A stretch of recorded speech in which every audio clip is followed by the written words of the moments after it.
Salve família, boa noite, tudo bem com vocês? Bom, hoje a gente está iniciando aqui mais um podcast. Eu queria informar para vocês que hoje nós temos uma presença de uma pessoa muito importante, que é o nosso amigo Giovanni.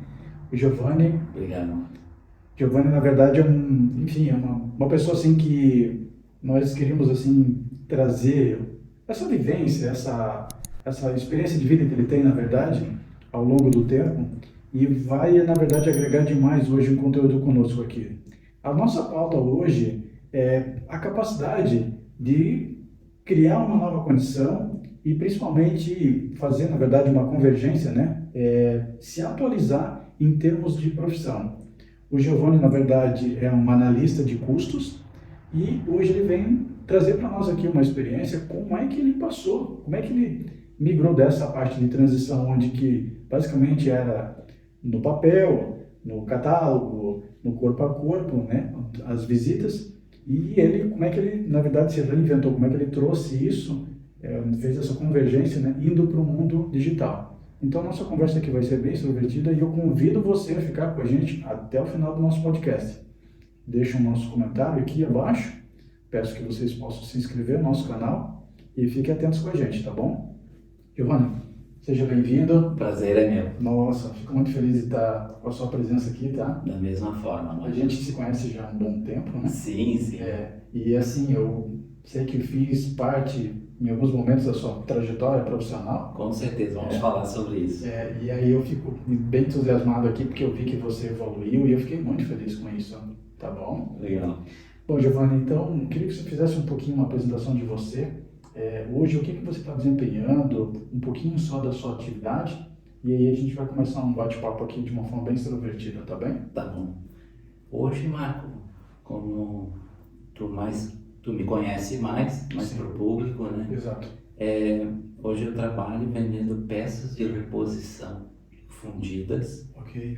para o segmento de pré-moldados e eu atuo ligado a uma fundição. Certo. Nessa fundição, toda a minha linha de peças são fundidas, né? Sim.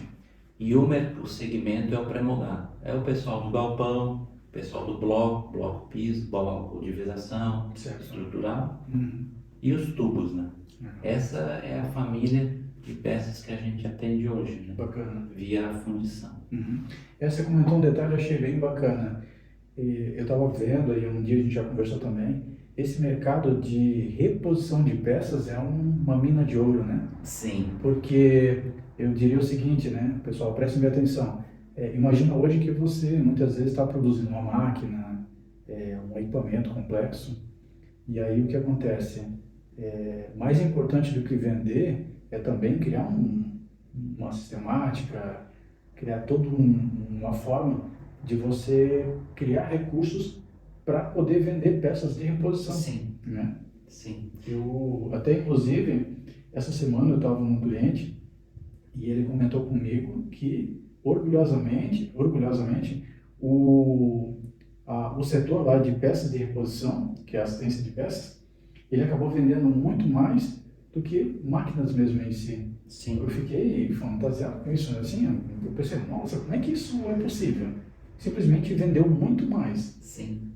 E uma coisa que eu aprendi nesse segmento agora, vivenciando mesmo a peça de reposição, e é o fato de que, por exemplo, nas empresas onde eu trabalhei, o vendas vende a reposição. Ok. E eu discordo disso aí, porque eu tive a experiência mesmo, prática, do vendedor ter, vamos supor, eu vou dar um exemplo do que eu vivi, né? Eu vi os vendedores com orçamentos na mesa aí na faixa de 500 mil a 5 milhões e abaixo de 500 mil bastante, dúzias de orçamentos, até 100 mil, entre 100 mil, 50 mil a 500 mil, dúzias. Certo. E ali do 500 a 5 milhões menos, né? Ok. E aí o telefone toca e a pessoa pede um detalhe lá de um vibrador, uma polia X com 4 canais.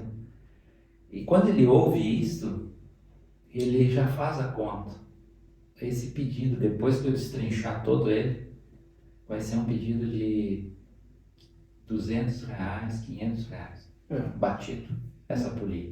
Incrível. Só que ele vai gastar tempo para ir atrás da polia, do documento, para orçar direitinho, para depois, se fechado, já ter o documento. Eu orcei esta polia aqui. Certo. Então, ele fica no dilema, porque ele tem orçamentos para ligar na faixa do que eu te falei de valor, e ele tem um cara desesperado com a máquina parada. Então isso não veio agregar para ele, isso só trouxe um problema para ele, que é o problema da peça de reposição.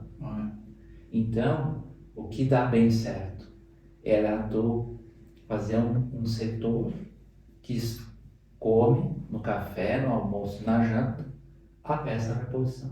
Incrível. Entendeu? Sim. Porque aí tu não desestimula esse vendedor e ele não vai deixar passar um orçamento de 1 milhão, Sim. gastando tempo com uma polia de 120 a R$ 500. Certo. Entendeu? Sim, entendi. Porque essa conjuntura, assim, essa faixa de valores interfere muito, porque ele não vai dar atenção para aquilo ali. Ele vai no intervalo dele ir atrás e vai de mau gosto. Ele não consegue, assim, feliz, não, isso aqui faz parte da minha rotina. Entendi. Enquanto que o da reposição é o café, almoço e janta dele. É normal. Não, eu sou da reposição, o senhor pode me dar aqui. Ele levanta, vai atrás, porque os pedidinhos dele é 120, 50, 100, 200, 1.000, 3.000, 5.000.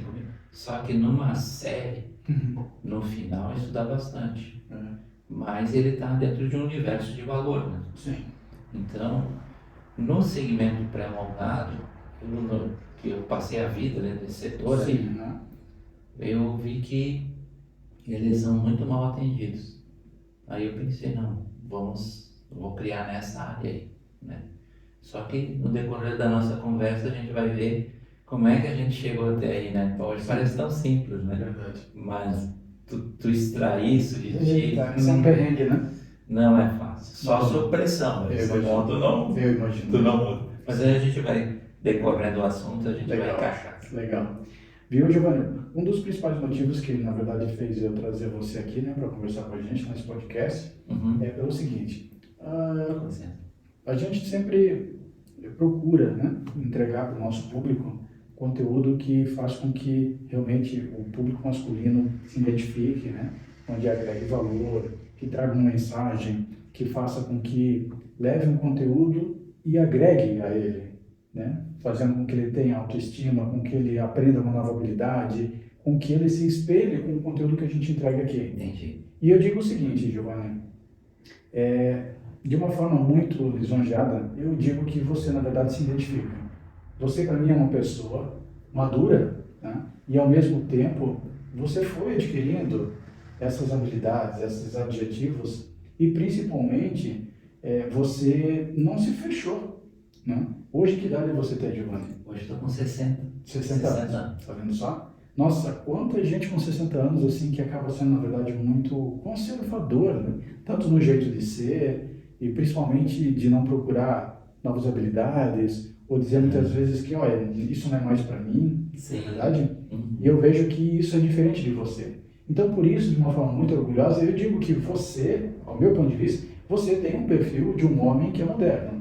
Você busca informação, entendeu? Você busca se aperfeiçoar, você busca conhecimento, você discute, você, enfim, desenvolve um raciocínio, entendeu? Entendi. Então, eu estendo aqui a você o meu elogio, de forma muito sincera, Obrigado. ok? E eu digo que você, de fato, tem o perfil de um homem que é moderno. É, E eu quero perguntar, né, em relação a isso, você concorda comigo, né, de eu apontar que você tem realmente esse conceito, ou você pode talvez discordar? Me diz um pouquinho. Quando você me convidou, eu fiquei pensando, né? Mas o que eu posso contribuir, Marco, com isso aí? Entendi. Né? Aí quando você falou, não, no processo de se reinventar, né? Exatamente. Aí eu pensei, bom, nesse sentido, talvez do outro lado da câmera tenha uma pessoa com 54, 55 anos. Isso é verdade. Que está desanimado, porque a vida Presta trouxe... atenção em você. A vida trouxe, assim, várias dificuldades. Sim. E dá a impressão que terminou, né? Exatamente. Que foi o que me aconteceu. Depois eu vou entrar nesse, como é que eu cheguei nisso, né? Sim. Para as pessoas entenderem. Exatamente. Aí eu pensei, bom, se for no sentido de reinventar, temos conversa. Eu acho que eu consigo dizer a você aí do outro lado da câmera que tem essa idade e que está se perguntando, mas se eu vou começar um outro negócio, como é que eu vou fazer isso para me reinventar? Sim. Vai ter um exemplo de uma pessoa que se reinventou aos 54, né?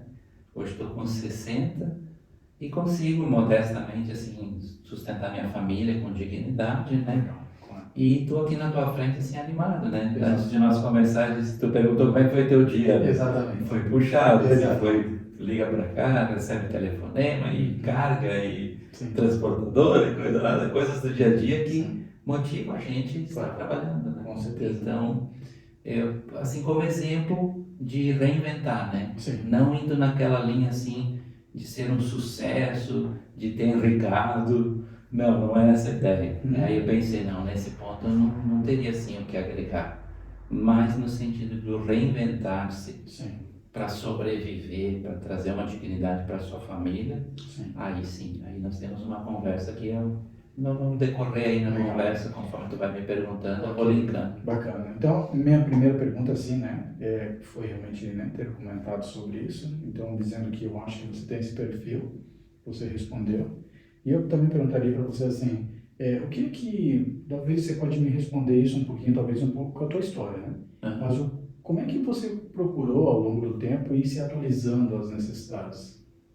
Ah, sim. Né? Talvez você pode contar para mim como é que foi lá um pouquinho no passado. Eu preciso, para Porque fazer o link, até para o povo conseguir entender, né? para o pessoal entender como é que dá o link para chegar no universo digital. É isso mesmo. Porque vão ver que eu era do ramo metalúrgico, então não tinha nada a ver. Então eu vou contar um pouquinho da minha história, para nós fazer o link ali para ir para frente juntos. Vamos lá. Pode ser? Manda ver. Então, eu trabalhei 15 anos numa metalúrgica indústria privada. 15 anos. Aí me apaixonei por vendas. Legal. Saí e fui vender 20 anos como representante comercial. 21 anos. E batia para estados, cidades? A região sul toda. Toda a região sul. Toda a região sul. Fiz um projeto para o Nordeste. Quando você diz sul, é Santa Catarina, Rio Grande e Paraná? Isso. Umas beliscadinhas em São Paulo. Pouca coisa, mas essa região na palma da mão. Sem. Até porque você, digamos, mora aqui próximo, né? Isso. Então, não tinha momento que ir para lá, né? Isso, eu vendi equipamentos para Paraná, Santa Catarina e Rio Grande. E depois intensificou muito no Rio Grande. Eu fiquei, desses 20 e poucos anos, uns 5 só no Rio Grande. Só no Rio Grande. Aí realmente me dediquei, né? Você morava lá, inclusive? Não. Eu fazia, a minha rotina era 2 semanas lá, viajando, e 1 semana em Jaraguá. Aí eu ia na empresa, me atualizava, acertava as coisas todas, a assistência em casa, o que faltava e tal, dar aquela descansada, né? E depois ia de novo. Porque como o meu cliente estava a 700 quilômetros, o primeiro, segunda-feira já foi, né? Aí se tu volta na sexta, tu mata a sexta. Não trabalha. Se pegar um feriado, então acabou. Não trabalhou. Então eu tinha que emendar 2 semanas para pegar um posto, assim, de pegar uma rotina boa. Aí fiz esse trabalho, 20 anos. Dentro desses 20 anos eu fiz um projeto para o Nordeste e a minha base foi em Fortaleza. Eu fiquei 3 anos e meio em Fortaleza. O projeto não vingou. Fui também como vendedor. Quanto tempo ficou lá? 3 anos e meio. 3 anos e meio. Aí viajei todo o Nordeste. Mas assim, a base mesmo, assim, onde eu posso dizer, não, trabalhei forte, foi Ceará, Piauí e Maranhão. Esses 3, como a região sul aqui, na palma da mão, né? E aí mais outras partes do Nordeste eram mais tiros, assim. Não deu certo esse projeto. E aí o tempo vai passando. Aí, quando eu tinha que decidir voltar, porque eu sou de origem gaúcha, eu sou de Caxias do Sul. E eu me formei em mecânica e já vim trabalhar aqui. E fiquei esses 15 anos nessa indústria privada. Então, quando eu estava no Nordeste, eu disse, vou voltar. Aí eu me perguntei, eu sou mais catarino, mais gaúcho, para recomeçar, né? Sim. Que fui a zero. Fui a zero e decidi, não, temos que voltar. Uhum. Aqui não tem mais o que Mas fazer. não estava dando certo porque o seu produto não caía bem? Não, se eu te contar o que aconteceu, o pessoal do outro lado da câmera, tem pessoas mais experientes que vão me entender, Claro, se né? identifica, Vão né? se identificar. Eu fiz um projeto, eu fui para o Nordeste com uma ideia. Aí cheguei lá, vi que a minha ideia não ia dar certo, do meu jeito e os produtos que eu levei. Aí eu fui procurar outros produtos. Você representava uma empresa ou você mesmo? Uma empresa. Ah, Eu ok. tinha um escritório Sim. totalmente autônomo, Ok. né? Meu core e tudo. Tá. Mas eu representava uma empresa privada aqui de Jaraguá, Ok. no ramo de pré-moldados, Sim. inclusive. Aí eu vi que não ia dar legal assim. Eu ia me sustentar, mas ia sofrer bastante. Aí eu procurei produtos assim que eu pudesse realmente ganhar dinheiro. Achei o produto dentro de um grande grupo, até o grupo da Smaltec. A Smaltec faz parte do grupo Tati Gereissati, né? Um grupo muito grande. É. E eles ocupavam muito a matéria que eu tinha. E eu descobri que tinha só dois fornecedores no Brasil. Então eu sabia qual que fornecia, fui no outro, né? Que não tinha espaço lá dentro. Fiz um trabalho de um ano e 6 meses para aprovar o meu produto com essa outra marca. Então eles têm a deles de 20 anos e a minha ia participar de 5, 10, ia conquistando espaço dentro do volume, né, daquele produto. Nesse um ano e meio, olha o que aconteceu. Isso chega a ser cômico. Hoje eu falo, eu chorei, mas hoje eu dou risada, Tudo é sabe? incrível, né? Parece que tudo na vida, tudo aquilo que foi um karma, né? Que você diz assim, O meu Deus, caos. que ódio e tal, e lá, depois lá na frente você dá Tu diz, risada. não, tá certo. Aí eu peguei o produto, desenvolvi o produto, apresentei, homologuei o produto. Só que quando eu fiz isso, eu apresentei um PJ. Ó, quem é dono desse produto aqui em São Paulo é Pedro. Pedro nesse CNPJ, só para o nosso exemplo. Aí a minha ficha virou um PJ lá dentro da organização, aprovando aquele produto. Levei um ano e pouco, um ano e 4 meses para aprovar. E vai matéria-prima, e volta, e amostras, bem complexo porque são linhas, né? Linha branca, então aquilo entra em 2 horas, tem muitas geladeiras, muitas máquinas.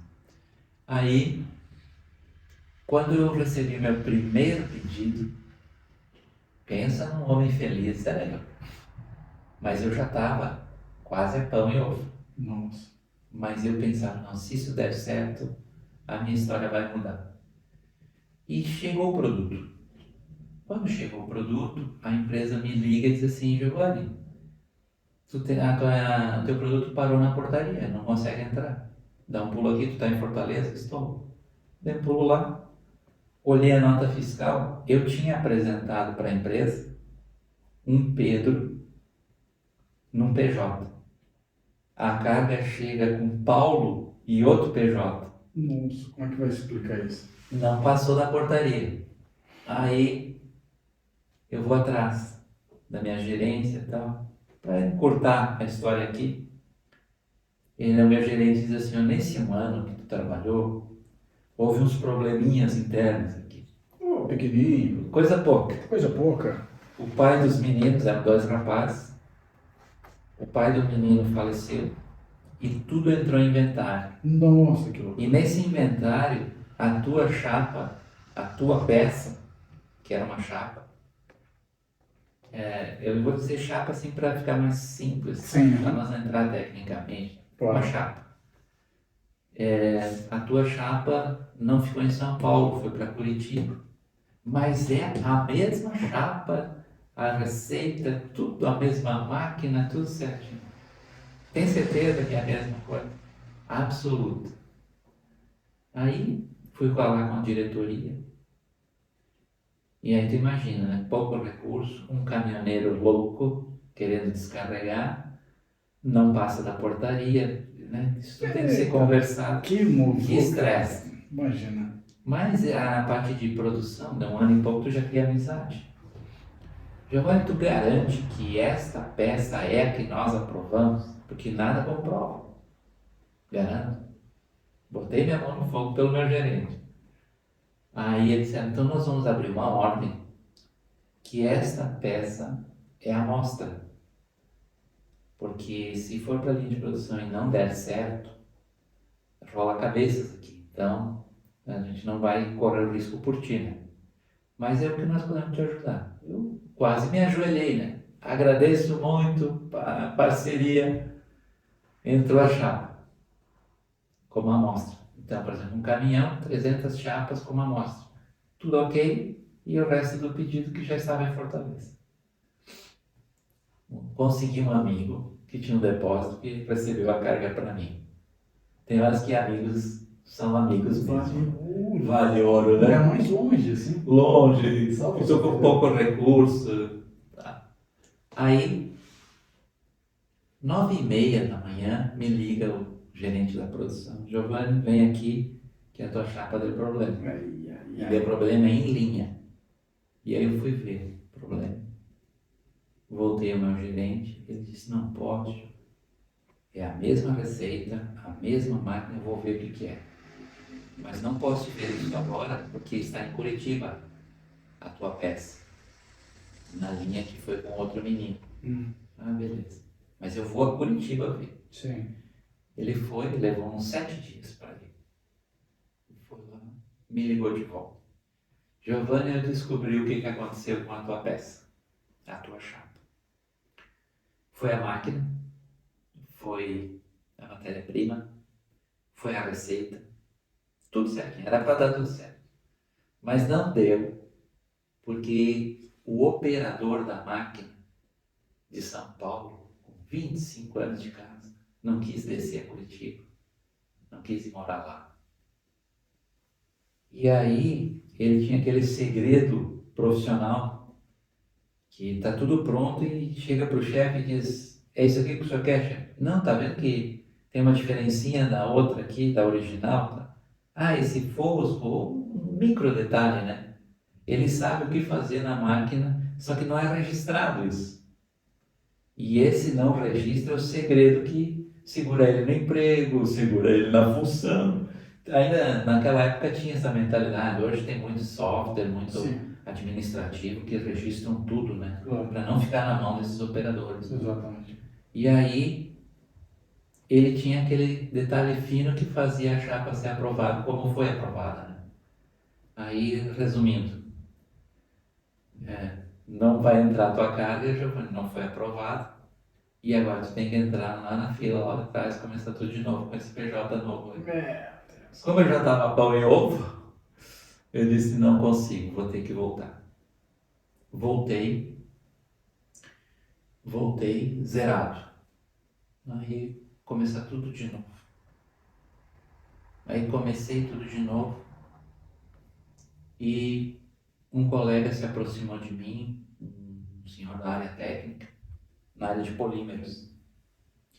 E ele me entusiasmou sobre filamento wire, filamentos, trabalhar com fibra de vidro. E aí ele me mostrou N produtos que davam para ser feito com a fibra de vidro. Mas o que eu conhecia, como eu conhecia, trabalhei 15 anos construindo máquinas para pré-moldar e 20 vendendo esses equipamentos, eu conhecia o mercado pré-moldado. E aí eu perguntei a ele se dava para nós fazer postes de fibra. E ele disse, sim, é possível fazer poste de fibra. Só que temos que achar um investidor, é um projeto forte.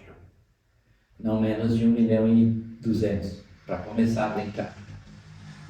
Bem, o mercado de postes eu conhecia. Eu disse, então vamos escolher Santa Catarina. Conheço o mercado de postes, de concreto, né? Santa Catarina. Então eu sabia estimar e fiz um plano de negócio para tentar convencer algum investidor. Andamos bastante com essa pastinha, mas achamos um paulista que acreditou na ideia. montamos uma empresa em Araquari e montamos essa empresa. Quando nós tínhamos pronto, homologado na Celesc o poste, a Celesc muda a norma do poste. Uau. E eu já tinha todas as matrizes prontas, tudo. Ai, foi terrível. Aí para completar, ainda um pouquinho antes da Celesc mudar a norma, nós fomos assaltados. Então componentes do nosso robô foram roubados. Nossa. E aí eu tive que voltar ao investidor e botar o adendo, né? Ó, mas isso precisamos. Mas ele foi muito bacana, um homem experiente, né? Já resolvido financeiramente, um milionário. Ele é um milionário, tranquilo, e fez fortuna na área do software, né? Então ele disse, eu gostei da ideia de vocês porque não tem bits e não tem bytes. É fibra de vidro, não conheço nada, uma coisa nova, vou ajudar vocês nesse projeto aí, vou me ajudar.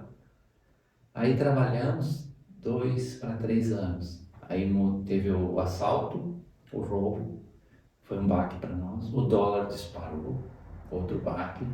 E a Celesc mudou a norma. Enfrentamos tudo isso aí, lançamos o produto dentro da nova norma. E a coisa estava começando a andar. Quando ela começou a andar, esse técnico, ele achou um grande comprador, porque nós estávamos com muita dificuldade na fibra. O dólar tinha explodido. Nós tínhamos feito o plano de negócios a 95 centavos de dólar real a relação. E ele já estava agora nessa discussão, nós já estamos falando de 4,70, 4,80, que aí foi embora. Aí, e ele tinha, esse técnico, eu já tinha visto um senhor que também trabalhava com fibra de vidro, mas comprava direto da China. Então, se ele agregasse essa empresa, para ele ia ser negócio. Entendi. E para nós já não estava mais sendo. Aí ele foi no investidor e o investidor aceitou vender a empresa. Sentamos, né, discutimos, o negócio está dentro do planejado, só que nós pensávamos ganhar tanto, vamos ganhar tanto menos 4 vezes, mas não vamos morrer, mas vamos patinar bastante tempo. E o projeto tinha começado em 1,2 milhão e já estava em 2,5 milhões aplicados, né? Aí eu olhei para o investidor, o senhor que é o dono do recurso, né? O que o senhor disser a gente acompanha, porque somos sócios, mas majoritariamente o senhor é que tem a força. Né? Ele, não, vamos passar adiante. Temos um bom preço aí de venda, né? E aí ele passou adiante e cada um seguiu o caminho. Até esse técnico foi junto na venda, ele, vamos dizer assim, se vendeu junto, né? Porque ele saberia remontar o robô lá, fazer a fiação, tudo certinho. E eu, como era comercial, a outra empresa já tinha comercial, não tinha sentido ir junto. E o investidor voltou para casa, pegou um bom dinheiro, não pegou os 2,5 milhões, mas pegou um bom valor, que para ele foi razoável, e voltou a São Paulo. Aí nisso eu já tenho idade, já estou com 54, zerado de novo. Né? Saí da fibra de vidro para uma mão na frente e outra atrás. Ganhou experiência. Ganhei experiência. O que eu vou fazer agora? Agora eu vou linkar com o projeto do digital. E inicialmente eu, com muita dificuldade em casa, já gastando os últimos recursos que eu tinha trazido dessa empresa, né?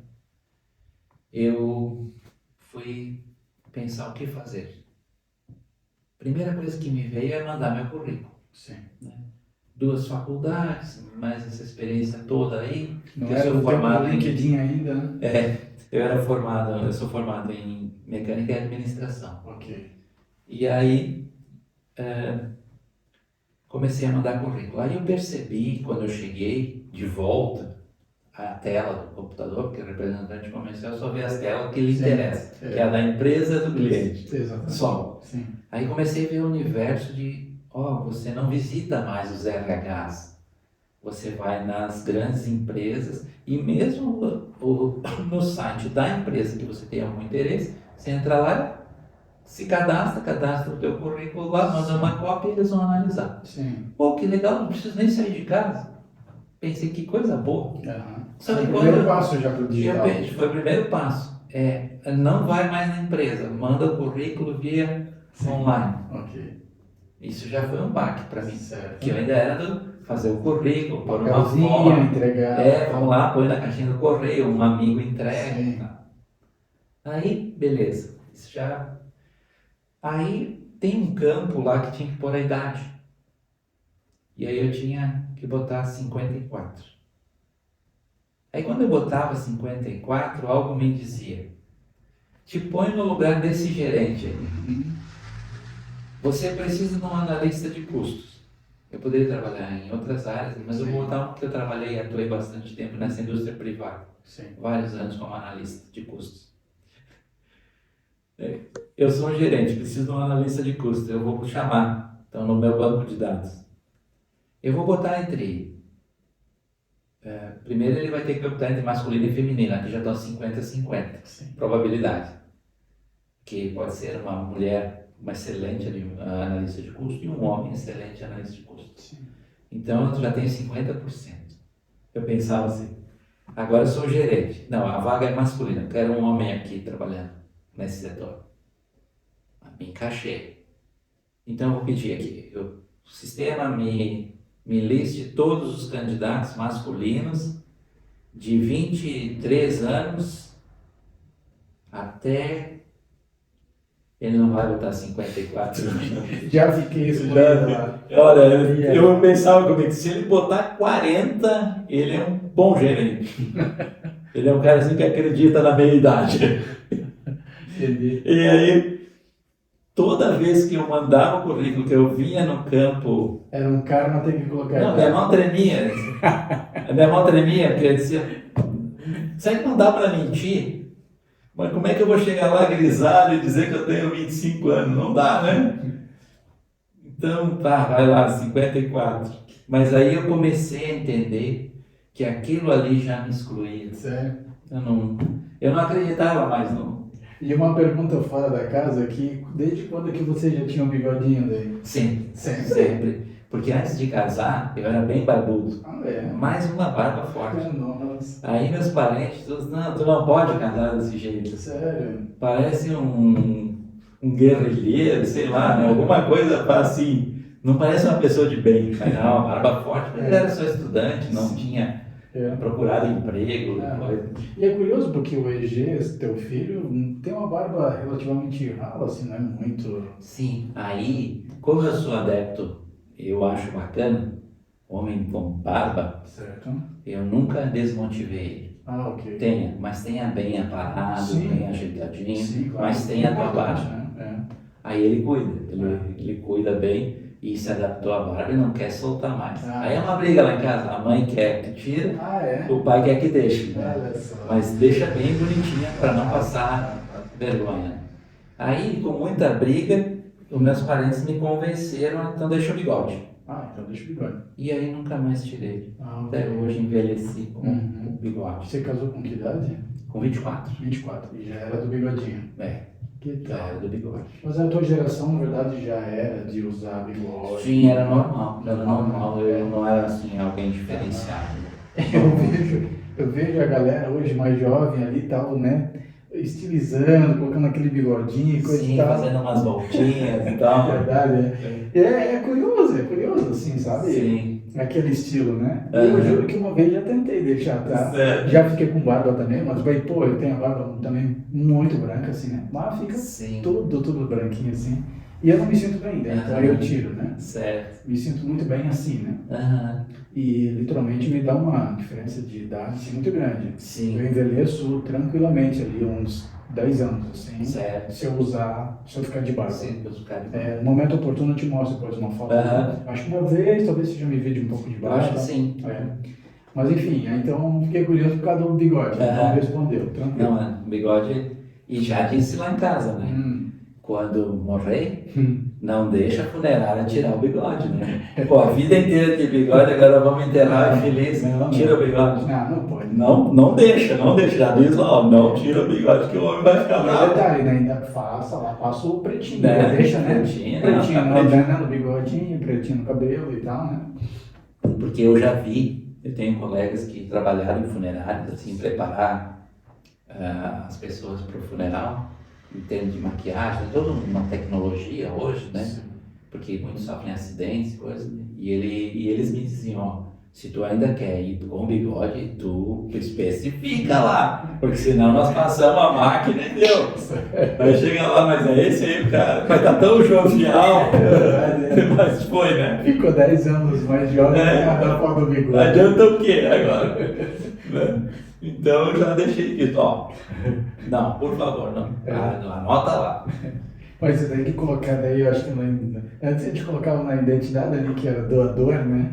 Agora tem que colocar doador e também não remover bigode. Não remover bigode.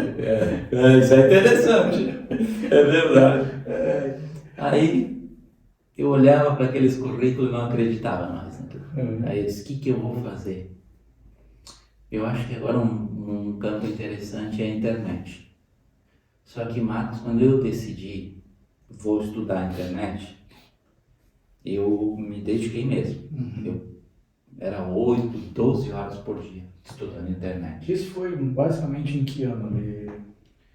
Olha, eu estou com faz 4 anos. Né? Uns 4 anos, né? 4 anos e um pouquinho. 4 anos. Eu digo isso porque eu presenciei, assim, esse tempo, né?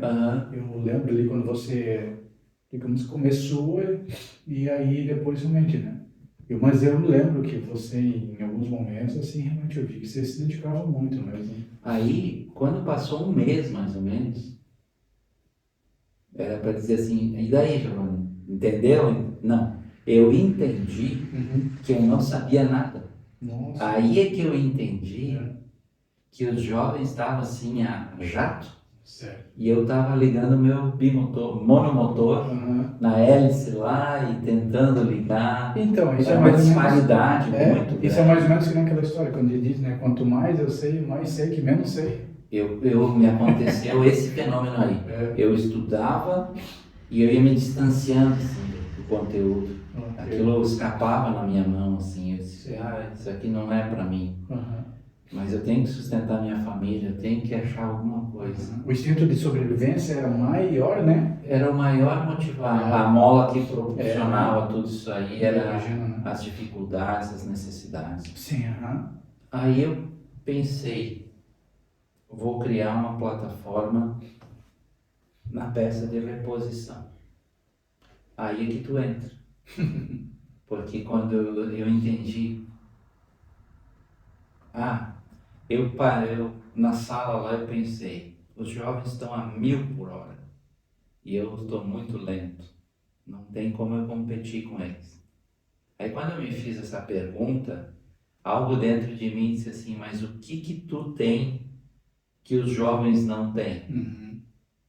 Aí eu procurei, eu disse, o que eu tenho que os jovens não têm é experiência na área de pré-montagem. Você tem que, eu acho que, usar esse fator compensação.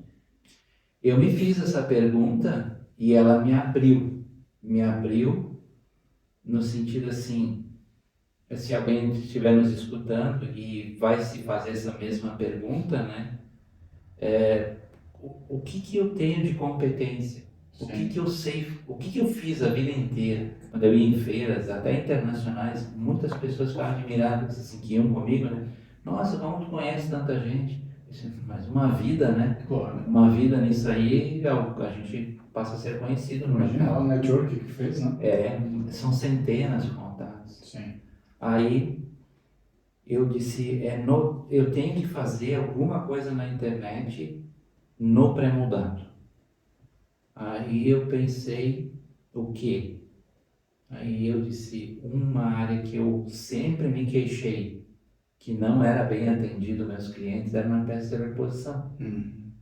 Então, eu vou criar, e despertou algo de peça de reposição. Então, nós já tínhamos segmentado legal, né? Sim. Saímos de um universo absurdo, pro pré-moldado, e no pré-moldado é a reposição. Sim, né? Entendi.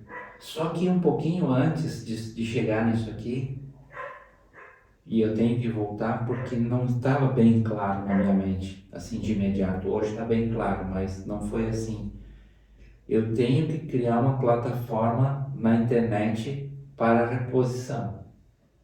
Aí eu te procurei, tu disse para mim, eu consigo fazer para ti, o céu é o limite, nunca vou esquecer.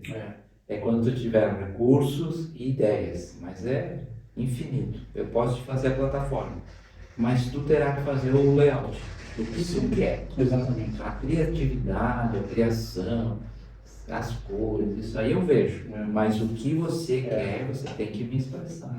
Até o pessoal entender do que ele está comentando, é que na verdade daí eu desenvolvi o site, né, para a empresa, né? Então eu disse para você, Giovanni, ok, você quer dar propulsão para vendas, mas o que você está almejando?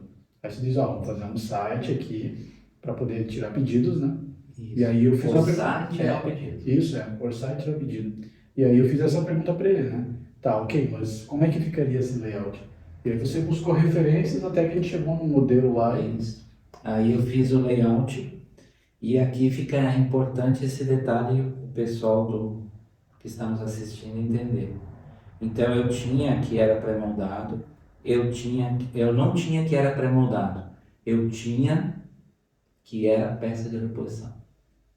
Isso eu tinha bem claro, era na peça de reposição. Sim. Aí bolamos o layout, não a plataforma, e saí vender. Até tu me visitou com algumas empresas. Sim. E tu pode testemunhar junto comigo, o pessoal amava. Não é isso aqui para nossa empresa. Sim. É o excelente. E chamavam gerência, diretoria. As pessoas amavam o produto, sim, mas não compravam o produto.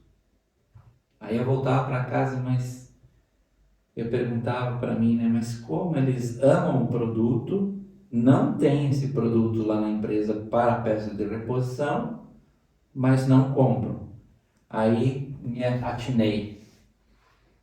As pessoas têm tanta dificuldades no seu dia a dia que eles querem uma solução. Tu chega com um projeto diferenciado, para eles é mais um problema.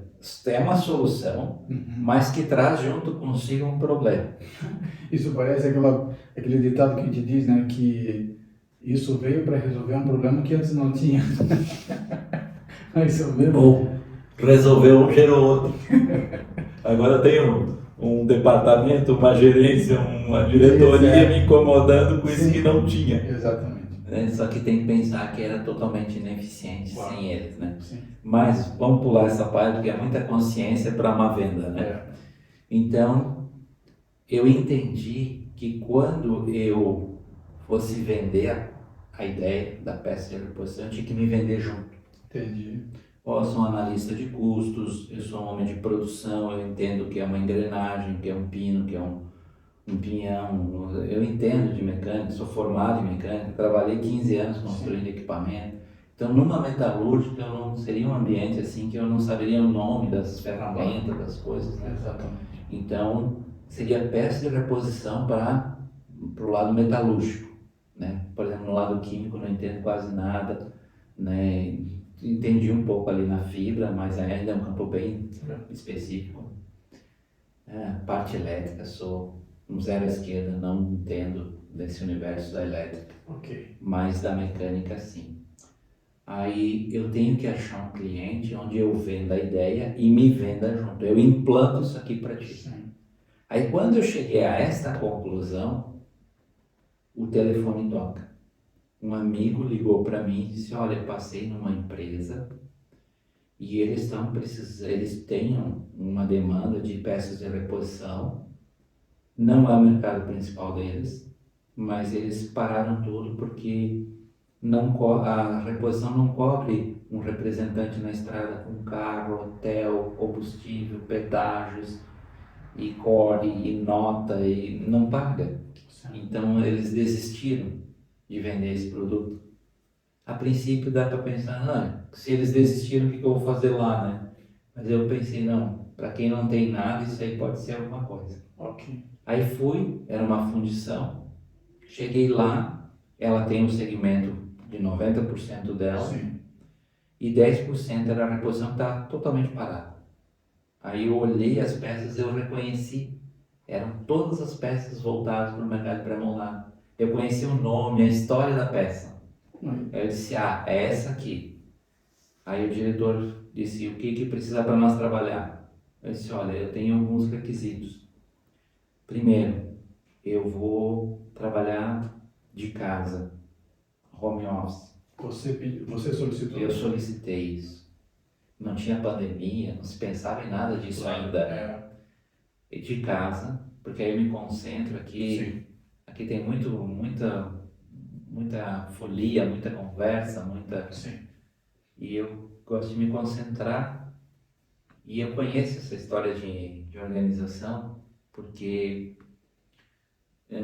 é assim, tu é um profissional de uma área, e me aconteceu isso em algumas empresas que eu trabalhei. Tu é contratado para, eu brinco com essa expressão, mas quem tem um pouco mais de idade vai me compreender. A gente é contratado para secar o pântano. Marcos, tu sabe secar pântano? Sei, sou especialista em secar pântano. Então, tá contratado, porque eu preciso secar esse pântano. Quanto tempo tu acha que leva para secar isso? 1 ano, tá seco. É o cara. Pode passar na RH lá, bom trabalhar. Só que quando tu começa a secar o pântano, começa a aparecer umas cobras. Aí tu passa o dia matando cobra. Aí vem uns lagartos, mata lagarto. E uns jacaré, e mata jacaré. E patinho. E daí o pântano não vai para frente. A secagem do pântano, porque tu tá em mata jacaré, mata patinho, mata lagarto, cobra, coisas de pântano. Passa 6 meses, o diretor te chama. Daí, mano, como é que tá nosso pântano? Eu não vi que tá secando, mas eu tenho trabalhado que nem um louco. Matando jacaré, patinho. Não, mano, eu te chamei para secar o pântano. Mas tu sabe que na prática tu não consegue secar o pântano sem passar pelo jacaré, a cobra, o lagarto. Então, empresa é assim. Tu é contratado por uma coisa. Por isso que eu queria o home office. Porque estando lá, ia surgir lagartos, cobras, patos. Sim. E o que eu fui fazer não ia ser feito. Pô, incrível. Esse posicionamento que você colocou, totalmente assim, compreensível. Aí eu disse, eu preciso fugir disso porque eu tenho que mostrar resultados. Sim. Então eu tenho que me dedicar a café, almoço e janta. Porque já é um universo novo para mim. Sim. E eu ainda tenho que enfrentar tudo isso aí, vai dar certo. Legal. Aí eu disse, tem que ser de casa, eu quero um fixo e uma comissão. Aí eu me lembro que ele olhou, mais alguma coisa? Sim, e todo o Brasil. Incrível que esta expressão todo o Brasil foi a que mais pegou, assim, porque dá a impressão, assim, de agrandamento, né? Ele quer todo o Brasil, mas não tinha vendas nem em Santa Catarina, né? Porque não dá o Brasil, né? Mas ele relutou um pouco. Mas no final concordou. Tá bom, vamos te dar cancha reta aí. Aí mostrei o projeto, eles aceitaram financiar, fazer um site contigo sobre a minha supervisão, como eu queria, né? Sim. Aí tu fez no meu layout, como eu queria. Eu queria primeiramente um site que tivesse lá todas as imagens. Sim. E que a pessoa pudesse, pelo celular e pelo site, procurar qualquer peça e fazer o orçamento. Ela clicando, ela faria o orçamento e ela me daria 3 informações: nome, um e-mail e um celular, telefone fixo ou não, para mim entrar em contato. Né? Sim. Essas 3 coisas. Então, o site não tem preço. Ele tem imagem. Agora, quando você clica e põe lá no orçamento, quando você puxar, que ele for a cópia para você, aí vem com os preços certinho. Sim, exato. Então, dá para fazer do celular. E nós lembra que nós discutimos bastante, mas dava para ir adiante, dava para ir até o carrinho, né? Sim. Ele passar o cartão, pagar essas peças, mas eu não tinha estrutura interna. Sim. Porque para a estrutura interna, tu precisa estar muito forte internamente. Basicamente, tu precisa ter um estoque super controlado. Tu tem que ter estoque. Pois também o produto tem valor agregado, né? Alguém ia passar ali no cartão, não sei. Não, e a peça reposição, eu pego direto isso. Essa que eu vou te falar agora é um detalhe da peça de reposição. Primeiro, que é uma peça técnica. Segundo, eu vi profissionais clicando na peça e depois eu analisar o orçamento e ver esse orçamento está errado. Ele está se contradizendo. Porque se ele quer essa peça, ele tinha que ter comprado o conjunto da outra. Ele comprou metade e escolheu outra coisa. Então tu começa a ver incompatibilidades, porque eu tinha o histórico do conhecimento de aonde a peça ia. Aí você tinha que ligar lá para ele e alinhar. Então eu fui só até o orçamento. Ok. Aí a cópia vai para ele e vem para mim. Aí eu pego a minha cópia e mando para ele, ó, em anexo da minha cópia, eu prefiro assim, porque às vezes cai na caixa de spam, caixa lixo eletrônico, então a minha eu sei que vai entrar e estou à disposição para evoluir o assunto, né? E aí eu já faço minhas considerações. Certo. Já tenho o contato, né, que vai para um banco de dados esse e-mail. Por que que vai para o banco de dados de e-mail? Aí tu pode me perguntar, mas tu ainda faz e-mail marketing? Faço. Para mim é muito bom o e-mail marketing. Sim. Muito bom. Por quê? Porque é o que eu chamo de nutrição. Porque hoje tem toda a teoria do funil, né? Sim. Do funil. Corretíssimo. É aquilo ali mesmo, não tem que mudar. Ok. Só que eu notei que, por exemplo, tu faz uma campanha. Hoje eu tenho 1.400 e-mails bons, que manda a correspondência e cai na caixa de e-mail dele mesmo. Então, quando eu faço a campanha, eu faço uma por mês. Eu mando, tem uma taxa de 28%, 25%, interage. Aí eu registrei quem interagiu. Nas próximas campanhas eu vi que quem interagiu foram outros. Não foram alguns daqueles que já tinham sido, mas outros. E na terceira, outros. Aí eu comecei a perceber que, não no início, né? Mas dali uns 2 anos, eu não precisava mais mandar todo mês. Eles já me conheciam. Ok. E estava sendo chato. Eles não me cancelavam, mas não interagiam mais. Ah, já sei. É as peças de reposição. E eu não estou precisando de peças de reposição.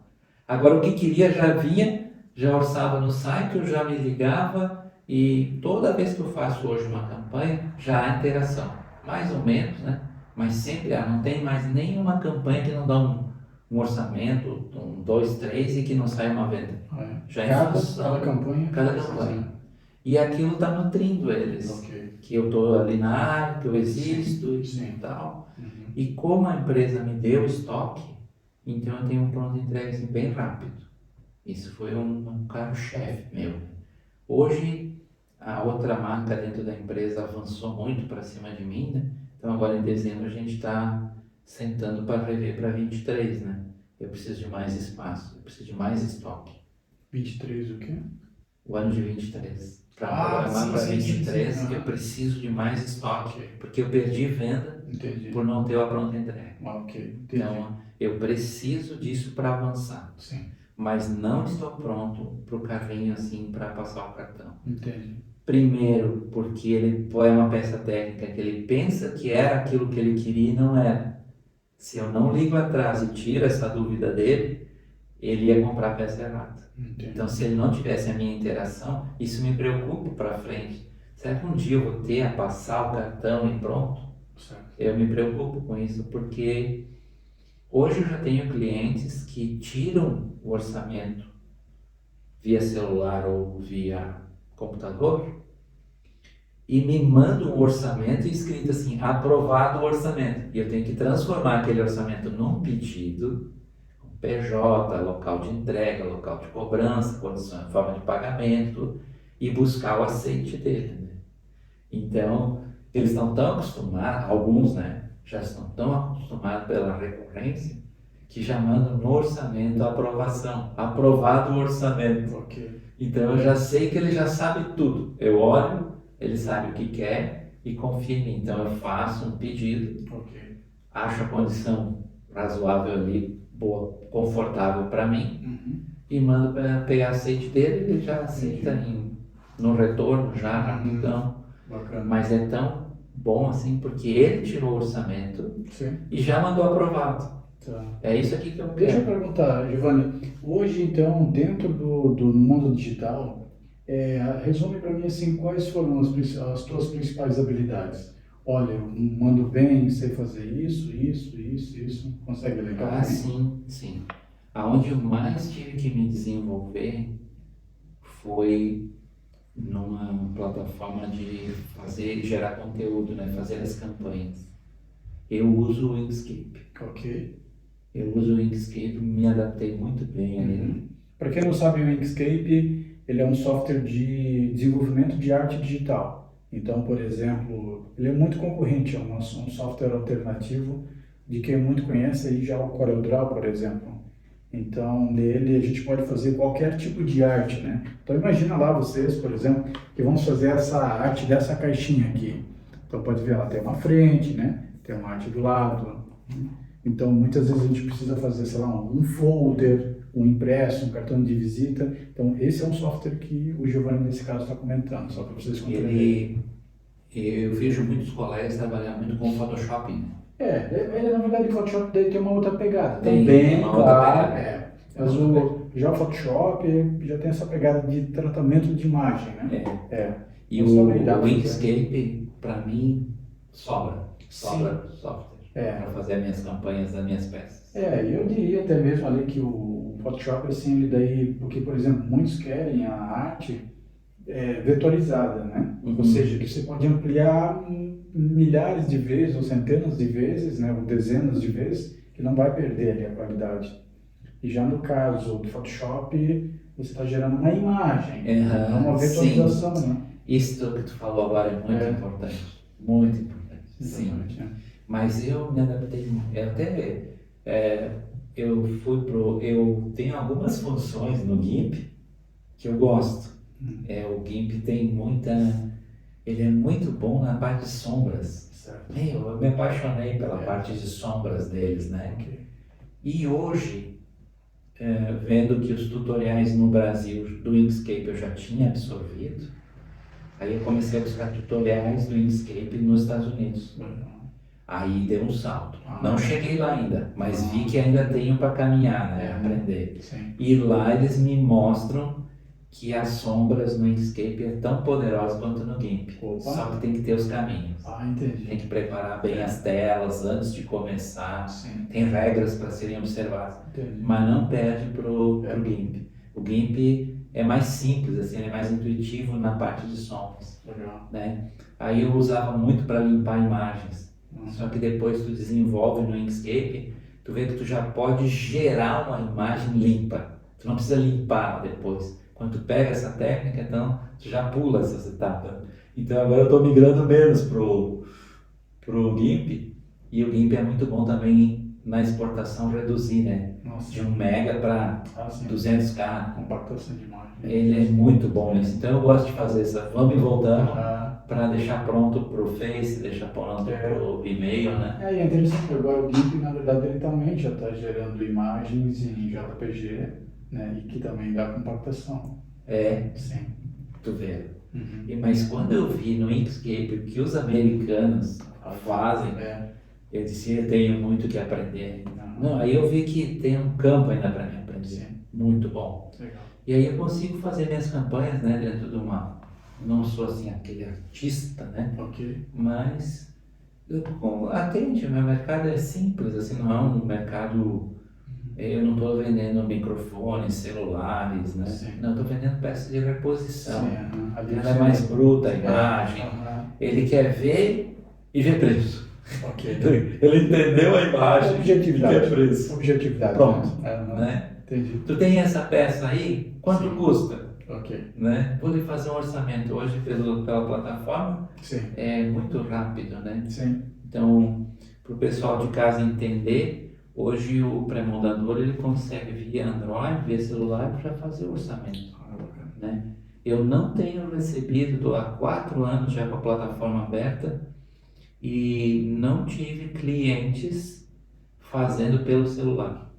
Não. Sempre pelo computador. Porque eu saberia quando ele foi feito no celular, não. E todas as campanhas que eu lanço, venho uma amostra para mim, né? Ok. que eu estou no meio dos e-mails lá, né? E aí eu testo tudo. Eu faço um orçamento via e-mail no computador e faço um orçamento via celular, porque ele linkou, né? Aí eu recebi a campanha no celular também. Eu clico em tudo, né? Vou para o site, faço um orçamento para ver se não tem que ligar para o Marco. Marco, não está funcionando aqui. Eu não consegui fazer o orçamento pelo celular. Você faz o teste? Todas as campanhas eu testo tudo. Ah, ok. Para ter aquele feedback assim, né? Sim. Que de repente tu não tem, mas está travado e tu não sabe que está travado. Então eu testo. Só na campanha, né? Não fico testando muito. Entendi. Mas na campanha eu testo. Sim. E aí quando eu vou a feiras, eu acho isso muito interessante. Eu vou à feira, entro no estande e digo, ó, vem para essa reposição. Oh, que legal, tal. Aí eu digo, o senhor gostaria de fazer um orçamento? Aí ele já pensa, orçamento? Meu, isso demora, tá? Não, deixa eu fazer um orçamento exemplo para o senhor agora aqui. Aí eu já pego o teu e-mail, teu celular, teu zap, tudo pelo orçamento e tu já fica com uma amostra. Pode ser? Pode. Aí eu não pego o celular dele, eu pego o meu na frente dele, faço. Ele, pô, mas então espera aí, o meu gerente de produção poderia fazer um orçamento antes do compras e já mandar para o compras prontinho? Sim, como eu fiz agora que ele mandei ali no seu zap, o orçamento pronto, né? Nessa velocidade aí, sim. Então eu acabo demonstrando para ele o recurso sem precisar falar. Oh, nós também temos no celular que ele nunca vai testar, né? Sim. Então eu mostro para ele. Eles ficam impressionados. Que não precisa nem no notebook ou no tablet e do celular já faz, né? E aí já cai dá a vibraçãozinha no dele, né? Ele abre, vê os preços, tudo. Que bacana. Ele fica, poxa, vamos conversar, vamos conversar. Feira, né? Eles estão receptivos, assim. Sim. Aí sempre dá resultado. Sempre dá resultado. Qual foi a última feira que você foi agora? A melhor é a Concretiu, né? A Concretiu é o berço dos pré-moldadores. E acontece quando sempre?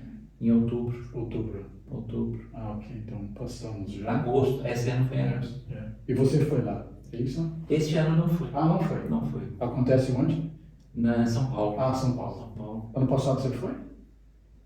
Ano passado. Ano passado eu estava em pandemia? Digamos que sim. Eu sei que teve situações que eu não pude ir porque ela não estava 100% presencial. Então... Ela teve 100% não presencial, depois mista, e essa vez era 100%, tanto online como presencial. Então mista foi provavelmente em 21, né? 2021, e daí totalmente presencial provavelmente esse ano. Então, como esse ano você não foi... Na outra era uma mista. Você acha que foi? Não. Não foi, né? Com certeza não então, foi. provavelmente só em 19 lá, né? 2019. Lá no início. Lá foi. Que tal? Bacana. E a pandemia te deu algum impacto negativo nesse sentido, assim? Por incrível que pareça. Foi boa a tua pergunta. Absolutamente nada. Uau. Nada. Quero não, você já estava no ambiente, exatamente, né? Eu estava em home já antes da pandemia. Então a pandemia foi muito tranquila para mim. E aí, aquela brincadeira, né? No fique em casa, salve vidas. Isso. Eu já estava. E aí com mais idade, mais 54, 57, 58. Muito, né? Já estava em casa. Para mim não alterou absolutamente nada. Legal. E eu me relaciono muito bem com a fábrica, porque eu tenho 2 supervisores, né? Um é de fábrica, ele é operacional, né? Ele faz realmente a coisa acontecer na fábrica. Ele recebe o pedido e despacha o pedido. Se não tem, ele vai atrás de fundir, fazer as peças que eu pedi no pedido, né? E eu dou o pedido prontinho para ele. Bom. Assim, quando eu digo prontinho, o CNPJ confirma, o crédito confirma, a condição de pagamento confirma, o Sintegra é aquele mesmo, o local de entrega é esse aqui, não é aquele lá, e a transportadora é essa aqui, eu já dou tudo prontinho. Bacana. O faturamento pode, do pedido, já gerar notas. Bacana. Agora eles até, lembra que nós conversamos que eles estão querendo que eu entre no sistema da empresa e já faça o pedido dentro do software da empresa, né? Sim, sim. Porque o meu pedido não está ainda linkado Exatamente. ao da empresa. Você Eu acho que não é tem uma essa proposta, integração, né, com o é, sistema. vai ser uma proposta vai para 23, eu acho que eles vão. Porque já me chamaram pedindo se eu podia fazer, eu disse, não, Aham. me dando as Nesse chaves caso, aí, vem. provavelmente daí o site ele cai por terra, né? Se torna obsoleto, porque daí você entra e já faz tudo que está lá. Não, não, Não. não. Quer ver? O site é a grande propaganda no mercado. Aí quando ele orça e me confirma, eu tenho que passar de um orçamento para um pedido. Uhum. Aí, o que ocorre hoje? Eu tiro um pedido, mando à fábrica. Uhum. Aí o setor de faturamento tem que infiltrar o meu pedido no software da empresa de faturamento. Assim eu entraria lá e já faria o pedido direto. Mas eu tirei aonde esse pedido? De um orçamento que veio do site. Então o site não altera em nada. Curioso. Ele só. Na verdade, hoje está acontecendo uma duplicidade, né? Eu gero um pedido com todos os dados. E o faturamento tem que gerar um novo pedido para o software da empresa entender esse pedido, dar baixas em estoque, mandar gerar pedido para repor estoque, esse negócio. Daqui um próximo passo, eu entro no sistema deles via online e já coloco o pedido definitivo. A gente queima essa etapa do pedido. Ok. Mas eu tenho que gerar um e pedir a confirmação do cliente. Né? Entendi. Mas eu faria sem problema. Uma pergunta, Giovanni. Tem algo especial assim dentro do mundo digital que você diz assim, puxa, isso eu tenho curiosidade, eu não sei fazer ainda, e eu ainda gostaria talvez de estudar sobre isso. Tem alguma coisa em especial? Sim, sim. O que seria? Quando eu... Independente do que Sim. você, né? Eu até vou te dividir isso aí. A primeira parte que eu estou focando agora é dentro do universo do Inkscape, porque o Inkscape, vamos imaginar assim, tu tem uma HP na mão, né? Ok. Tem lá 60 teclas. No teu dia a dia, tu ocupa 12, 13, mas são 60 teclas. E eles não colocaram aquelas teclas para nada ali. Então, quando eu vi os tutoriais americanos explorando o Inkscape e fazendo uma arte assim muito superior, eu disse não, mas tem outras teclas que eu preciso descobrir, outras funções no Inkscape. Isso vai dar um outro padrão para minhas campanhas, outros detalhes, bem legais assim. Vai evoluir a minha campanha. Então, eu ainda tenho que estudar legal isso aí. Essa é a meta agora que eu estou mais me dedicando. Ok, então se eu posso... Estudar mais áreas dentro do Inkscape para melhorar minha qualidade de imagem nas campanhas. Entendi. Ficar mais profissional. Sim, não, então, né? Então, basicamente, você quer trabalhar mais a parte de design gráfico, né? Explorando mais os recursos do Inkscape. Isso. Bacana. No meu universo, na minha Certo. pecinha. Certo. Porque tem a campanha do Dia das Crianças, tem o Natal, tem, né? Todo mês tem uma coisa, né? Sim. Combate ao câncer, câncer Claro. de mama, etc. Sim. Então, tu tens que fazer uma arte ali, né? E eu vejo, eu recebo lá, eu tô cadastrado, eu recebo as suas Certo. artes, né? E aí eu vejo que cada uma delas, assim, Eu puxa a procuro identidade, né? Sim. tem um jeitão assim, e eu procuro evoluir assim, mas é tudo tão lento, né? Que a gente não se dedica direto, né? Eu acho um desafio também, porque, digamos assim, é aquele produto ali, né? Eu posso fazer ele assim, mas é aquele produto. Sim, eu não tenho muito para onde é um desafio. É desafiador mesmo. Como é que você vai criar um contexto para dizer assim, olha só que bacana, mas eu estou te oferecendo isso, entendeu? Sim, olha isso daqui, mas eu estou te oferecendo isso. Algo assim, entendeu? Tu viu que nessa última aí, eu pensei, vamos pôr a linha toda. Ó, nós temos tudo isso aqui. Sim.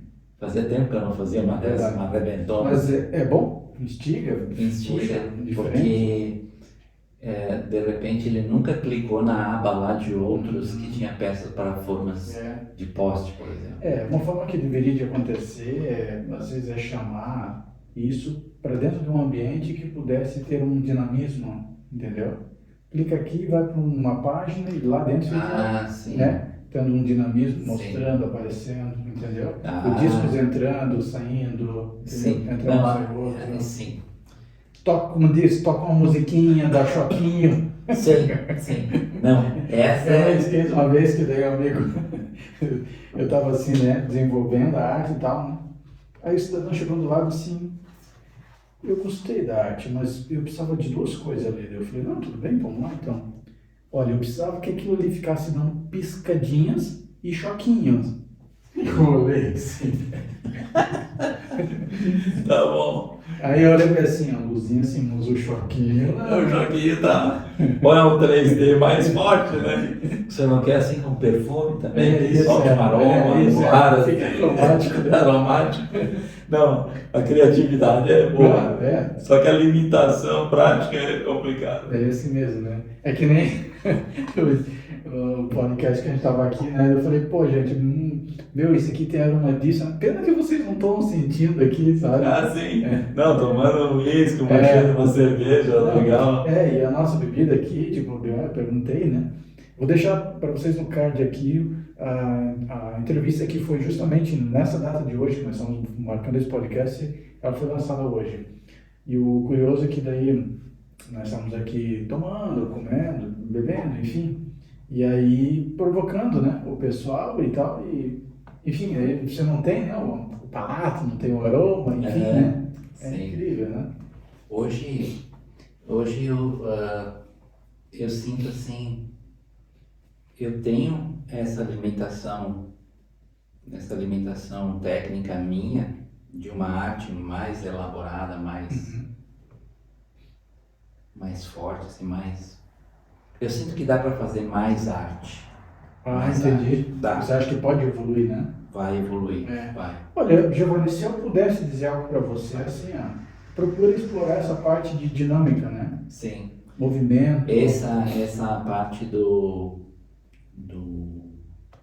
tutoriais americanos, eles entram nessa parte. Eu não tenho certeza se o Inkscape lá você vai conseguir. Até o pessoal pode deixar de repente um comentário se alguém conhece o Inkscape que possa gerar essa parte de dinâmica, né? Algum tipo de movimento. Certo. GIF. Eu não vi. É. Eu não vi. Porque hoje no e-mail tem que cuidar, né? Então, por exemplo, cuidar, eu digo assim, tamanho, recurso, movimento, mas tornar a imagem lá dentro um GIF, né? Sim. E eu vi também quando eu fui pro Face, porque eu só tô no e-mail marketing. Sim. E no Face. E no Face, para mim foi bom, porque no Brasil inteiro tem muitos grupos de pré-moldadores na construção civil. Entendi. Então hoje, por exemplo, de forma orgânica, eu consigo lançar uma campanha. Eu vou chutar o número, não tenho exato assim, mas eu tenho cadastrado 56 grupos. É bastante. Nesses 4 anos eu juntei isso, né? E isso dá um volume de disparo em torno de 2.600.000, 2.700.000. Vão ver. Curioso, né? Só que aí eles vê bastante, assim. Aí eu saí desse eixo São Paulo, quando eu fui para esses grupos, eu notei que os orçamentos explodiram. Vem do Acre, vem do Ceará, vem da Bahia, vem de Minas, vem da região sul, né? Porque eu era bem localizado aqui, o meu e-mail marketing está mais sulista. Mas o Face ampliou bastante.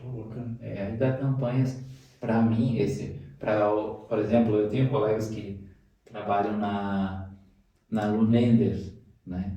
Então eles falam em disparo de milhões, é outro nível, né? Muito mais profissional, assim.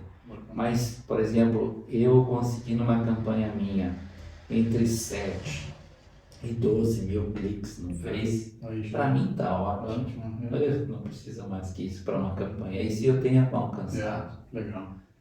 De 7 a mais. Bacana. Giovanni, e por incrível que pareça, a nossa última pergunta, tá? Que eu vou fazer. O tempo passou, viu? Que bom. O que você hoje, né, com a tua expertise, a tua vivência, se hoje você, digamos assim, puxa, eu vou começar, né? O que você talvez faria diferente?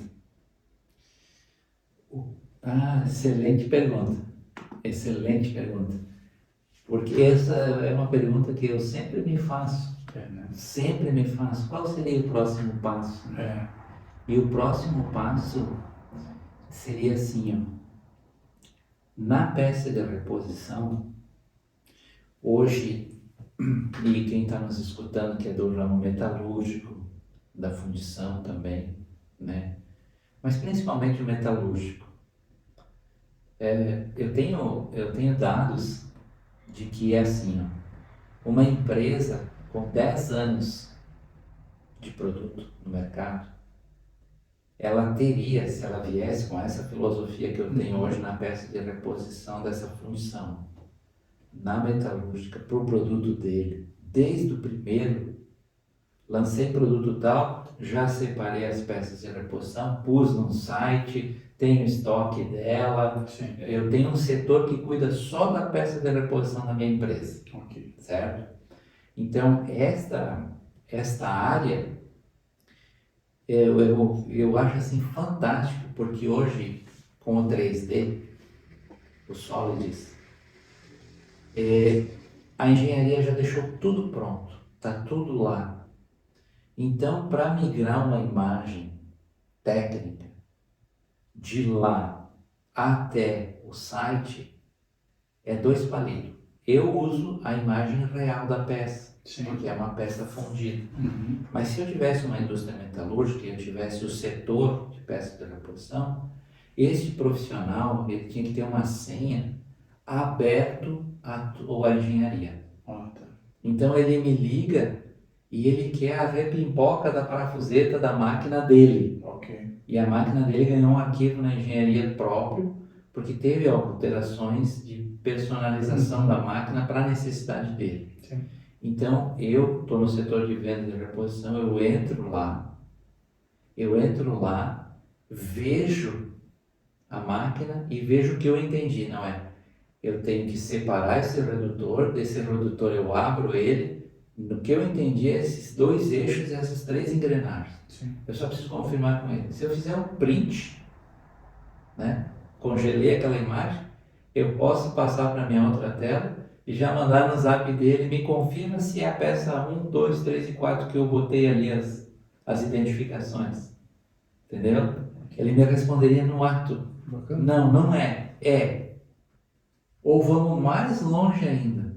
Mas isso é o sonho para mim como vendedor de peça de reposição. Eu tenho uma linha de máquinas que eu digo para minha empresa, não, lançamos essa aqui. Só que eu já sei que o mercado sempre tem. Uhum. A do Marco, por que vocês geraram um novo código e fizeram o projeto do Marco, se ela é padrão? Não, mas lembra que o Marcos queria aquele detalhe naquele produto que dobrasse o ferro assim, e nós tínhamos que alterar tanto Sim. que nós preferimos copiar o projeto standard e fazer dedicado para o Marcos, essa Sim. máquina. E ela ganhou um novo código, que gerou toda a lista de preço, custo, margem, etc. Eu, como peça de reposição, teria acesso a esse arquivo e abriria a máquina. Eu entenderia de como abrir, como ampliar os desenhos, mas tenha a confiança da empresa que eu não estou copiando isso aí, né?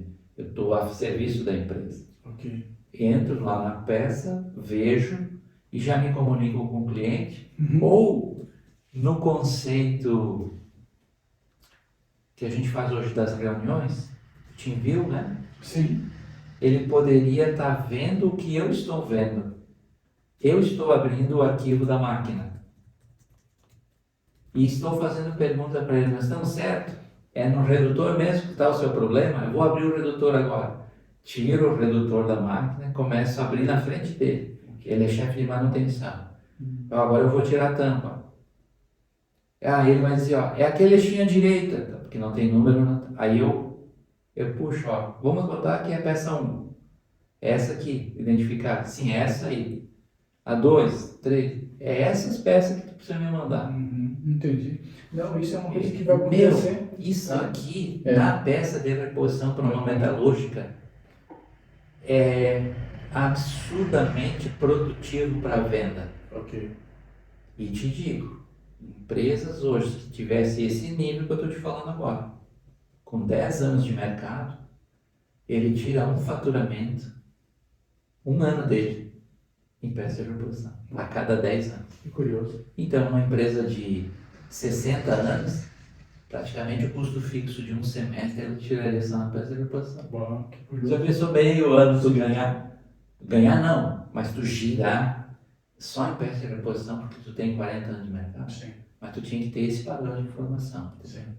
Aí o cara lá na vendas, lidando com milhões, porque está vendendo a máquina inteira, um circuito fechado e papapá, toca a vida.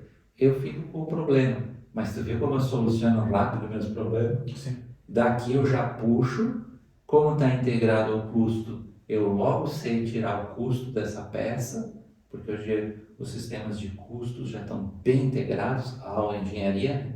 Então aquele pino, aquela engrenagem já está com todos os caminhos para composição de custo, né? Eu já tiro, já gero o preço de venda, já boto no orçamento dele, quase que junto com ele, assim.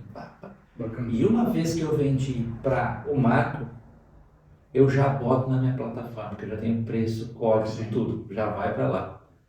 Ah, mas um dia esse site aqui ficou um absurdo, mas alguém comprou uma peça. Legal. E essa peça aqui eu quero ter uma no estoque. Bacana. Entendeu? Sim. Aí vai, em 10, 40 anos esse site está grande. Sim. Mas tu teria um nível de dizer mais ou menos isso. Sim. Dois amigos se conversam. Tu viu aquela peça tal lá? Sim. Ah, mas eu tenho um modelo de máquina antigo daquela fábrica lá. Tu já entrou no site deles? Cara, eles têm tudo lá. Eles têm 40 anos de mercado. E lá está tudo especificado, os anos das máquinas, tudo certinho. Sim.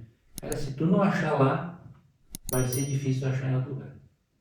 Entendi. Meu, quando tu chegou no nível de marketing desse, de dois amigos, dizer, se tu procurou lá e não achou, Sim. não adianta procurar em outro lugar que tu não vai achar. Esse é uma espécie de uma Wikipédia, né? Tá feita a venda. Entendi. Entendeu? Bacana, legal. E a vantagem do sistema é que tu tá discutindo direto com a manutenção e tu tá dando uma atenção tal que a venda já é tua. Certo. Ele não vai para. Primeiro que tu já tá falando com o fabricante da máquina. Entendi. Já é assim, 20% da. Porque hoje, se tu for ver, vamos dar um exemplo bem prático. A indústria automobilística é tão grande, tão absurdamente grande, que deixou o mercado negro de peças nascer. Ah, sim. Não pode dizer, são multinacionais, só querem ganhar grandes fortunas, né, fazendo carro novo. Mas esse mercado bilionário da peça de reposição, se alguém se dedicar a nível de site, preço, código, pronta entrega, na peça de reposição automobilística a nível de site, assim, de clica e vai juntando no carrinho, faz fortuna. É isso, e ainda assim, como você falou, é tão falho que se isso fosse eficiente, nós não teríamos um mercado de peça usada. Não teria. Né? Não. Eu conheço Porque tem empresas... opção de nova, nova que eu digo original, né? A original. Tem como é que a gente diz? Similar? Não. Similar, tem um nome para essa. Tem, né? Me fugiu agora, mas tem. Paralelo. Paralelo. Original, paralelo, e ainda tem a usada. É que eles dizem é uma de segunda. Ela é nova, mas não tem aqueles material que vai durar tanto quanto a original, mas vai funcionar. Sim, justo. Né? Que incrível, né? E é porque esse segmento as indústrias deixaram passar. Sim. Por quê? O vendas está falando em milhões, tu quer agora falar do aro do carro, para mim? Sim. Pô, eu vou lá buscar o código para vender 4 aros, não vou fazer isso. Sim. Eu estou vendendo 20 carros aqui para concessionária e tal, tu me tira da minha mesa por causa de 4 aros. Exato. Entendeu? Aí eles deixam isso de lado. Outro pega, mas não faz bem feito também. Aí vira aquele mercado louco de bilionário e muita gente uma obscuridade, né? Legal. Tu quer ver? Eu conheço empresas de Jaraguá que tem mais de 30 anos e elas não têm esse sistema e elas são donas da marca. Então elas tinham que ter esse setor. E quando eu digo esse setor é interessante isso. Eu imagino, porque tu pediu o próximo passo, né? Eu imagino o seguinte: tem que ter uma expedição para peça de reposição, separado, totalmente separado. E fisicamente está lá o estoque. Onde o diretorzão ou o dono da empresa, se é uma empresa média, ele fisicamente ele vê se estão lá as peças que ele vê no site. Porque ele quer ver pelo menos uma peça do que está no site. Então, quando ele vê a prateleira vazia, só o desenho da peça, mas não tem a peça, ele tem que, no mínimo, chamar o encarregado e pedir: eu vi que não tem a peça. Já tem pedido, chefe. Já está correndo para eles fabricarem 5 peças. Beleza. Tu vira as costas como dono e vai tranquilo embora. Mas se não tem que chamar a atenção. Está faltando. O Giovanni vende lá na ponta, vai ficar esperando quanto tempo essa peça chegar aí? Né? Se o problema era dinheiro, eu tenho. Apliquei no depósito, na expedição para a reposição. Mas eu quero que ele tenha fluxo. Sim. Vendeu, não fica se estressando. Que aí vira um prazer vender peça de reposição. Não vira um problema. Tem que falar com a furadeira, tem que falar com a usinagem, tem que pedir espaço na fundição. Quando tu tem que sair sendo pedinte para atender um pedido, esquece. Você não está preparado para a peça de reposição. Realmente. Falou internet, é o conceito do acho. Sim. Ainda mais se tu botar um carrinho. Realmente. Não, o cara clica, joga 5 peças lá para dentro. Tu diz que é 5.000. Fazem 10 vezes no cartão e ele passa aquele cartão. No que ele passar o cartão, ele pega o telefone e liga. Quando vem minhas peças? Porque eu tirei o pedido às 2 horas e não veio nenhuma nota fiscal para mim. Ainda não embalaram o meu produto. Ele está agoniado. Com certeza. Então, porque o conceito digital, peça de reposição é peça técnica, calma, não é assim. Mas ele pensa que está na prateleira como está o smartphone, como está lá no Angelone, nas Casas Bahia, está pronto. Ele clica e está lá na prateleira, é só fazer a burocracia e me mandar. Negativo, não e é. não é assim. Então, qual que é mais próximo disso? É um setor com um depósito para ter o estoque. Sim. E aí, claro, o supra-sumo era esse que tem o site na mão e lá dentro da máquina, tudo virtualmente. Né? E buscar o cara olhando a peça e dizendo: não é essa peça aí, esses 2 eixos aí que eu quero. Sim. Aí vende, aí esse vai esperar. Sim. Porque nós não temos a pronta entrega, mas já definimos o que é, já vou dar código, já tem código, já vou lhe passar o preço, vamos fechar as condições e o senhor me confirma, já manda fabricar. Sim. Ele deita tranquilo, vem a pressão, as peças, máquina, já encomendei, chefe, já vi. Amanhã já dou uma cobradinha de novo lá, para não esquecer, né?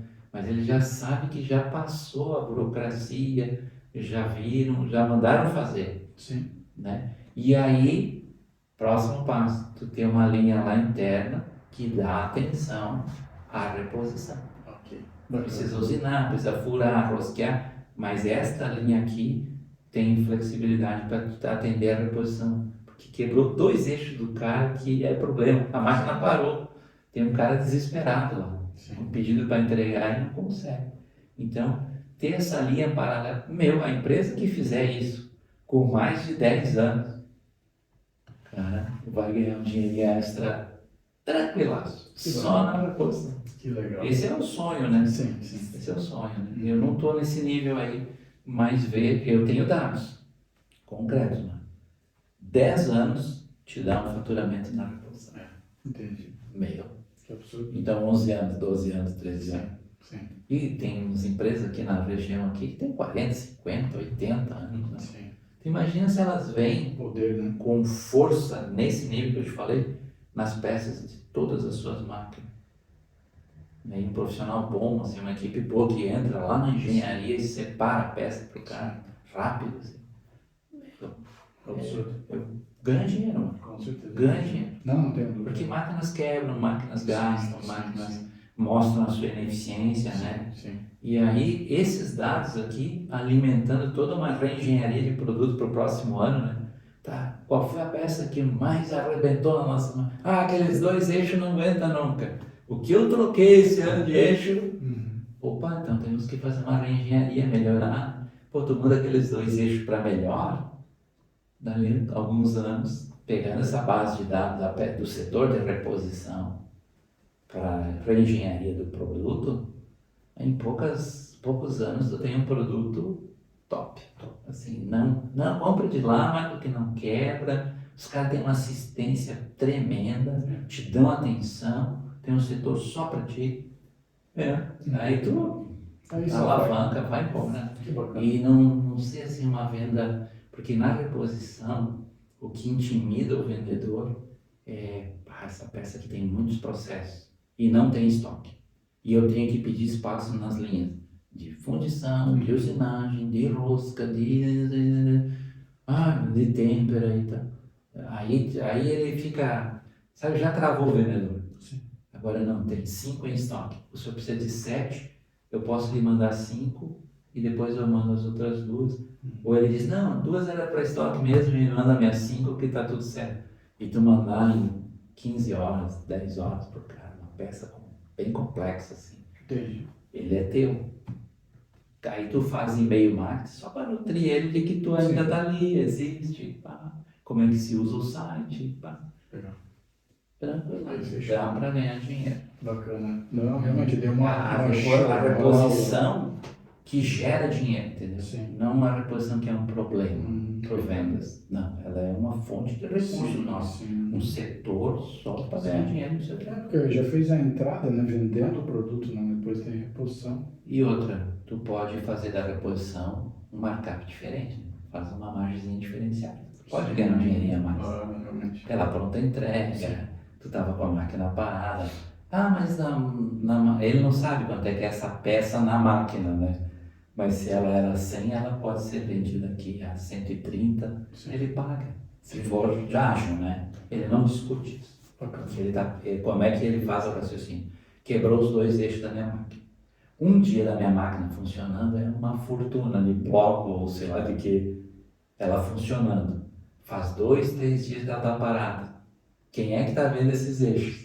Que eu estou com a máquina parada, que parou a linha, que parou as vendas, entendeu? Isso gera um número que tu vender de 100 por 200 o eixo, paga. Porque a máquina parada por causa do eixo é muito prejuízo. Sim. Ele tem um referencial muito grande para uma coisa tão pequena. Né? Então tu pode fazer uma margem diferenciada e ele te paga rindo. Que loucura. Paga rindo. Legal. Giovanni, então é isso aí. Eu encerro então aqui essa nossa conversa, tá? Com essa última pergunta que eu fiz, né? E eu vou finalizar aqui com uma dinâmica, tá? Essa dinâmica que a gente chama é assim, ó, eu vou apontar para você 10 palavrinhas, Tá certo. bem simples, e obviamente... Mas é uma brincadeira, né? É uma dinâmica, certo. Tá? Para a gente fechar aqui a conversa. Certo. Eu vou, na medida que eu disser uma palavra, você pensa, imagina algo e você me fala sobre ela. Certo. Entendeu? É um pá, Vamos brincar aí. pá e bola. Tá. Então, bem simples, são 10 palavras. Ok. Você tenta responder assim, não precisa ser de forma prolongada, e você me fala o que você pensa sobre aquela palavra. Tá bom? Tá bom. Eu nunca costumo falar, né, pra quem chega aqui, porque daí senão, tipo, já se prepara. Sim. Entendeu? Não, aí perde até a graça. Exatamente. Aí, eu aperto que vai ficar bacana. exatamente, fica interessante aqui, tá? Não, vamos lá. Vamos lá, então, primeira palavra. Vamos ver o que você me diz. Perigo. Perigo. Me remete à cautela, né? Cautela. Opa. Dá uma parada e repensa o que tu tá É isso fazendo. mesmo, perigo é cautela. É cautela. Boa. Sorte. Sorte você pode confundir na vida o que é sorte e o que é mérito. Ótimo. Eu acredito muito no mérito, né? Sim. Coisas que consequentemente deu aquele resultado que tu gostaria e que não é sorte, é realmente Foi meritocracia. meritocracia. Boa. Muito boa. Amor. amor. Tem que ter relacionamento. Eu linko muito com É relacionamento. raiz, né? Senão não fala de amor, usa qualquer outra coisa aí. Perfeito, perfeito. Instinto. Instinto. Instinto. Só pancada, viu? Tá forte essas perguntas. Instinto, o instinto, ele... Eu acho que a minha esposa, que Giovanni Cal, que quem acha não acha nada. Então, cuidado com essa palavra aí. Então, refazendo aqui, instinto, se a gente parar e pensar assim, ó, a nossa natureza, eu tô com 60 anos e eu vejo que a gente tem um instinto mau. Mal no sentido natureza, assim. A gente tem que se esforçar para acreditar no outro. A gente tem que se esforçar para pensar o melhor dos outros. Não pode comer assim, porque o instinto, tu já condena, já julga, já deprime, já...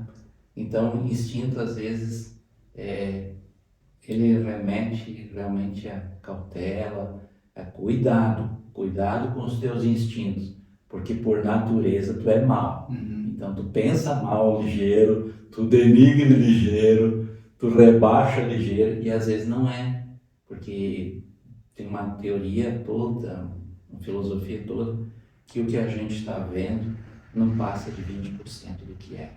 Tudo que estamos vendo. Então tem mais 80% por trás do que eu estou vendo que eu não estou sentindo. E aí, mas isso o meu instinto cobre. Cobre? Cuidado, tá? Porque na prática, e tu sendo um ser selvagem que luta para sobreviver no meio da selva de pedra, cuidado com os teus instintos. Verdade. Cuidado. Verdade. Juventude. Juventude me remete a uma condição mental. Eu conheço velhinhos. Eu até tenho uma conversa com uma senhora de 85 anos. E ela, extremamente lúcida, anda com andadorzinho, mas a mente, dá cada conversa jovial, assim, para frente, ela discute política, discute esquerda, direita, quem cai, quem sobe, quem levanta, porque a mente não envelheceu. Então, não pensa assim, jovialidade, sim, a jovialidade tem força, a jovialidade faz acontecer, mas ainda é muito no braço, muito no braço. A experiência vai trazendo, faz a mesma coisa com muito menos esforço, né? Que eu me lembro até, a gente é mais de idade, eu me lembro, sempre que eu falo sobre isso, eu me lembro do Romário no final de carreira. Ele fazia as festas dele, as folias dele, mas ele entrava, não treinava, era uma complicação do treinador, mas ele entrava e fazia o gol. Vai dizer o que Aí a regra de impedimento foi justamente para tirar esses preguiçosos lá da área do adversário, porque eles não saíam de lá e ficavam esperando a bola e faziam gol. Né? Então a regra de impedimento fez esses preguiçosos andar um pouco mais pelo campo. Né? Então jovialidade tem um pouco disso, assim. Não é? Olhou um jovem, jovialidade. Tu consegue ver jovialidade num físico, né? Jovem, bem trabalhado, tá na cara, né? Mas tu vê algumas mentes, um corpo jovem, uma mente retrógrada, presa em si mesmo, cheia de medos, né?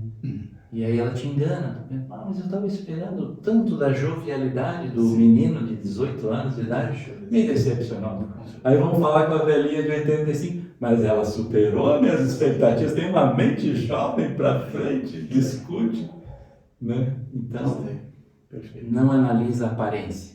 Vai conversando e descobre o que é jovem mesmo e o que não é. Se é compatível corpo e mente, né? Não tem nada a ver. Perfeito. Muito bem. Próxima. Ira. Tem uma expressão bíblica que diz assim: irai-vos e não pequeis. Quando eu leio isso, Eu disse, então quer dizer que até as pessoas de bem, que leem Bíblia, vivem Bíblia, podem se irar. Então, quando tu me diz ira, às vezes eu tenho direito de me irar. Tem horas que a gente tem que pôr limites em filhos, pôr limites em colegas, tem que saber dizer não. E às vezes o não resolve, nós vamos ter que levantar o tom para se defender e manter o seu território, né? Porque empresas assim, tem muitas invasões às vezes, né? E às vezes tu educadamente, não, pá, não é minha função, não vou fazer. Daqui a pouco eu tenho que pegar a mesa, jogar o arquivo no chão, quase rodopiar, fazer um escândalo assim, irado. Meu, o que aconteceu com ele? Cara, tu incomoda ele todos os dias, agora acabou. Você vai lá de novo, tu vai ver. Então fica bem claro, né? Que quando diz assim, ira, tenho direito. Eu resumiria assim, eu tenho direito de... Às vezes eu posso mirar, mesmo que tu me ache um cara tranquilo, calmo, mas não cutuca muito, porque se apertar no botão errado, vai virar lá. Perfume. Perfume é de cada um, né? Eu tinha um colega que não usava perfume, né? Mas ele não cheirava mal, ele era bem asseado, assim. E lembra que quando eu digo perfume, como eu falei, você lembra o que você quiser. Perfeitamente. Perfume tem muito a ver assim com cada um. Cada um tem um estilo, cada um. E aí eu perguntando para ele, tu não usa um perfume? Tu não gosta de usar um perfume? Ele disse assim, não gosto de usar perfume. Eu gosto de sentir o meu cheiro. E proíbo a minha namorada de usar perfume. Mas tu não gosta que ela fique cheirosa? Não, eu gosto do cheiro dela. Aí eu disse, meu, que interessante. Ele gosta do cheiro natural, né? Então, perfume, tu dizes, joga a palavra assim, perfume. É individual de cada um. Cada um tem seu gosto. E é impressionante como isso contextualiza para cada um, porque se perguntasse para mim perfume, às vezes eu encontro coisas assim tão simples que eu ia dizer assim, não sei, cheiro de terra molhada depois da chuva. Entendeu? Meu, isso para mim é um perfume. É um perfume. Um pós-chuva, assim. Exatamente. Assim, aquilo, meu, nossa, me deixa... Eu fui para esse lado aí, do histórico. Sim. Agora eu vou abrir para ti aqui e para o público também. Quando eu tive aquela experiência dos postes de fibra, nós usávamos muita resina, o fio envolto em resina, catalisado para explodir a reação química e cristalizar aquela resina junto daquele fio. E um dia caiu uma pilha e estourou um tambor de resina, e nessa pilha caiu também o catalisador e explodiu a reação no piso. Como não estava o diretor de fábrica, eu fui chamado. Quando eu cheguei na área, queimou minhas narinas. Eu só cheguei na porta, assim. Eles que estavam acostumados com a resina estavam mais perto e não sentiam, assim, sabiam que era um cheiro forte. A partir daquele dia, eu perdi totalmente o olfato.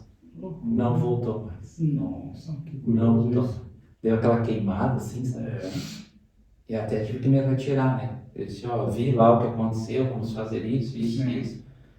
Tu vai lá? Não, tu vai lá, faz o que tem que fazer, que eu te falei que é para fazer e pronto. Eu senti que queimou e nunca mais senti. E em casa eu tinha um olfato tão bom que na cozinha eles em casa me perguntavam, e daí pai, tá pronto ou não tá a pizza? Tá pronto, pode tirar. Estourou o perfume já, o buquê já saiu da pizza, pode tirar. Eu tinha bolo assim, coisas de forno, eu sabia certinho, tá pronto, pode tirar. Nossa, só pelo olfato. Porque quando ela pronta, assim, parece que dá explode um sabor, um buquê. Estou pronto, daqui vou queimar, vou passar. Né? E aí eles pediam para mim, agora pode queimar, posso. Eu não consigo mais com essa experiência do pós de fibra. Ok, entendi. Plateia, não importa o número. Não importa.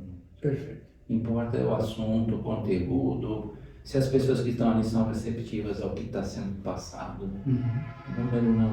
Bacana. Legal. Não. Bom, já que a gente falou de perfume, né, agora vem então o aroma, né? Me fala alguma coisa sobre o aroma. O aroma, eu vou ter que dar experiência, né?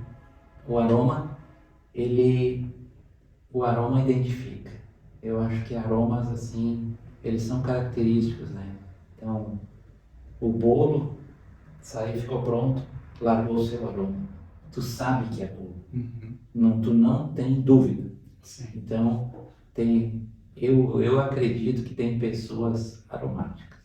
Que legal. Tem pessoas aromáticas. Tem Bacana, pessoas assim assim. que uns dizem assim, a áurea da pessoa, né? Isso, né? Eu vou pro lado do aroma, assim. Sim. Pô, chegou um bom perfume. É. Essa pessoa, a gente gosta de ter Que perto, legal, que legal. né? Ela perfuma o ambiente, assim, bota todo mundo para frente, ou pelo menos equilibra, não está meio em discussão aqui, meio Que legal. se esmerilhando, né? Ela chega assim, pá, aromatiza, Aham. bota mais ou menos todo É bom mundo. ter equilíbrio, né? Nem demais, Nem de mais, nem de menos. Aroma. Que Tem legal. pessoas que são aromáticas mesmo, que tu gosta de ter perto. Que ótimo.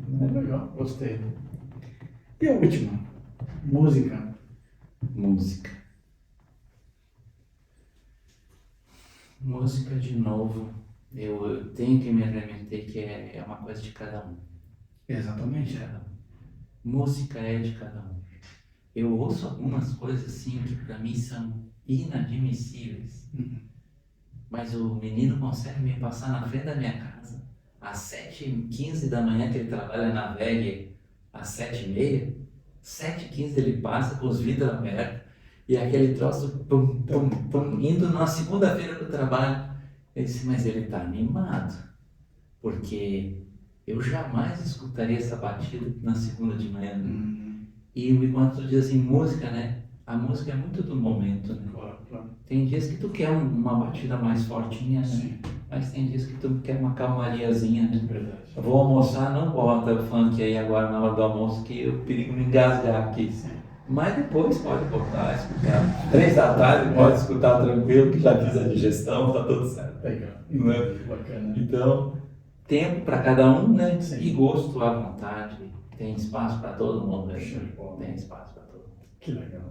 Eu era bem assim, quando eu era mais jovem, eu era bem mais rígido. Né? Parecia assim que os outros tinham que ter o meu gosto dentro de casa. Né? Eu mandava até desligar. Não, isso aí não. Hoje envelheci assim também mais tranquilo. Tu gosta mesmo disso aí? Gosto. Tá, então pode ser depois do almoço?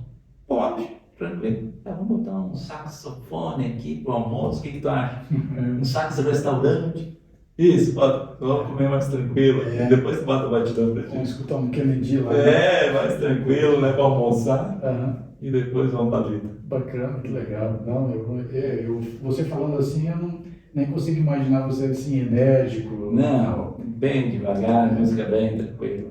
Eu gosto muito da música acústica, né? Violão e viola, violão e gaita de boca, só violão e voz. Eu gosto muito dessas.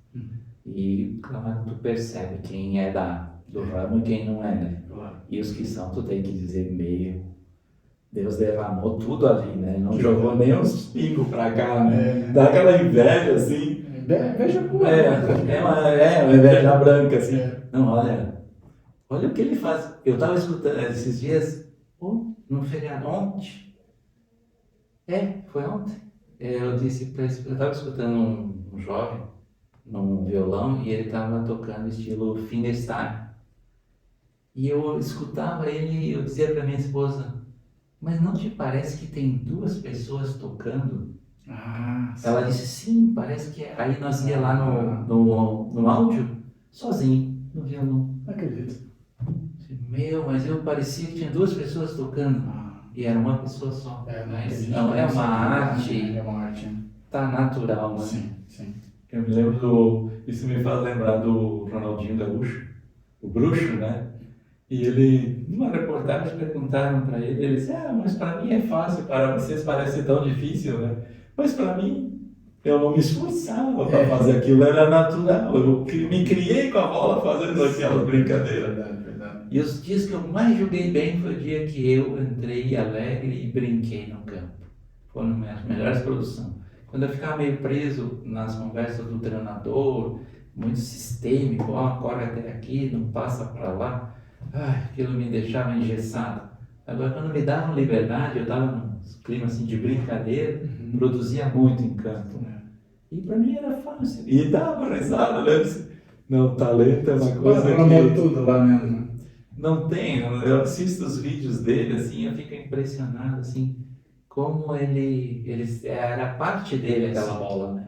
Era parte dele. Era uma bola, era a extensão do corpo. A extensão do corpo. Tu pega alguns músicos de gaita, que nem o Borghetti e gaita ponto, a gaita é a extensão dele. O que ele pensa, ele expressa. Exatamente. Esses dias eu estava me dedicando mais a escutar a gaita de boca, né? E aí tu vê os caras bons de gaita, 8, 10, 20 anos de gaita. O que eles pensam, eles executam. Né? A coisa não tem assim, para e pensa. Tu troca de primeira para segunda sem pensar.